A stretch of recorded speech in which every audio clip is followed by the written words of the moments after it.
Rais wa Marekani Donald Trump amesema Ijumaa hii kuwa atakubali kusitishwa kwa mpango wa nyuklia wa Iran kwa kipindi cha miaka 20 iwapo Teheran itatoa uhakikisho wa kweli, jambo linaloonekana kupunguza msimamo wake wa awali wa kuitaka Iran kusitisha kabisa mpango wake wa nyuklia na kuhakikisha haitawahi kumiliki silaha za nyuklia. Akizungumza na waandishi wa habari ndani ya ndege ya Air Force One alipokuwa akiondoka China baada ya mkutano wake wa siku 2 na Rais Xi Jinping, Trump aliulizwa kama kusitishwa kwa miaka 20 kungetosha. Alijibu, miaka 20 inatosha, lakini kiwango cha uhakikisho kutoka kwao lazima kiwe miaka 20 ya kweli. Hapo awali Trump alikuwa akitaka Iran kukubali kusitisha kabisa urutubishaji wa uranium milele na kuahidi kutotafuta silaha za nyuklia, akisema hataki kuacha tatizo hilo kwa rais ajaye. Ingawa Trump hakutoa maelezo zaidi kuhusu namna kusitishwa huko kutakavyokuwa, ahadi hiyo ya miaka 20 inaonekana kufanana na kile kilichoitwa Sunset Clause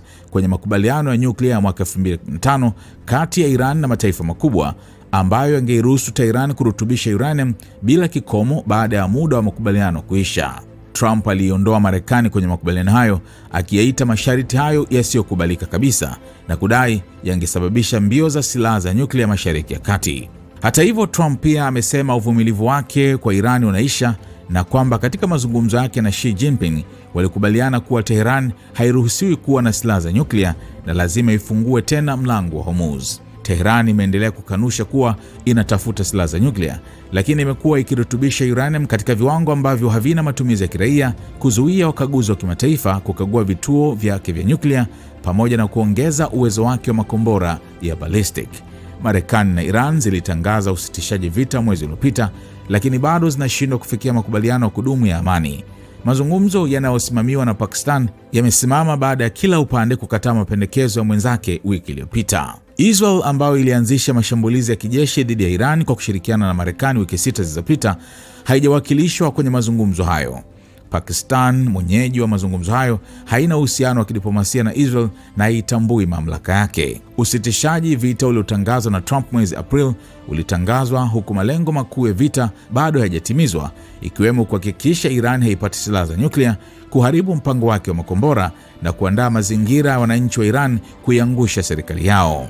Trump pia amesema alijadili uwezekano wa kuondoa vikwazo dhidi ya makampuni ya China yanayonunua mafuta ya Iran wakati wa ziara yake ya Beijing, na kwamba atafanya uamuzi hivi karibuni. Hivi karibuni Marekani iliweka vikwazo dhidi ya baadhi ya makampuni ya kusafisha mafuta nchini China kwa kununua mafuta ya Iran, yakiwemo Hengjin Petrochemical, moja ya makampuni makubwa binafsi ya kusafisha mafuta nchini humo, na ishara ya juhudi za Beijing kuboresha sekta hiyo. Tulizungumza kuhusu hilo na nitafanya uamuzi ndani ya siku chache zijazo, Trump alisema. Maafisa wa Marekani ikiwemo Trump mwenyewe walizungumzia uwezekano wa China kununua nishati zaidi kutoka Marekani katika kipindi cha mkutano huo, ingawa taarifa rasmi za China kuhusu mazungumzo hayo hazikutaja makubaliano yoyote. Wakati Trump akionyesha kuwa Marekani inaweza kuwa tayari kulegeza msimamo wake, waziri wa mambo ya nje wa Iran Abbas Araghchi alisema Ijumaa hii kuwa Tehran haina imani na Marekani na itakuwa tayari kwa mazungumzo na Washington ikiwa tu Marekani itaonyesha uzito wa kweli. Araghchi aliwaambia waandishi wa habari mjini New Delhi kuwa ujumbe unaokinzana kutoka Marekani umeongeza mashaka ya Iran kuhusu nia halisi ya Marekani, akiongeza kuwa mchakato wa usuluhishi unaoongozwa na Pakistan haujashindwa kabisa, lakini uko katika wakati mgumu. Iran inajaribu kudumisha usitishaji vita wa hivi karibuni ili kutoa nafasi kwa diplomasia, lakini pia iko tayari kurejea vitani ikiwa itahitajika. Kile kilichosema kwamba Marekani ilikataa pendekezo la Iran au jibu la Iran kwa pendekezo la Marekani kilitokea siku chache zilizopita, wakati Bwana Trump alipoweka ujumbe kwenye X akisema kwamba halikubaliki. Araghchi alisema, lakini baada ya hapo tulipokea tena ujumbe kutoka kwa Marekani ukisema kuwa wako tayari kuendelea na mazungumzo na kuendelea na ushirikiano, alisema Araghchi. Masuala yanayochelewesha mazungumzo kati ya pande hizo mbili ni pamoja na mpango wa nyuklia wa Iran na udhibiti wake wa mlango wa Hormuz.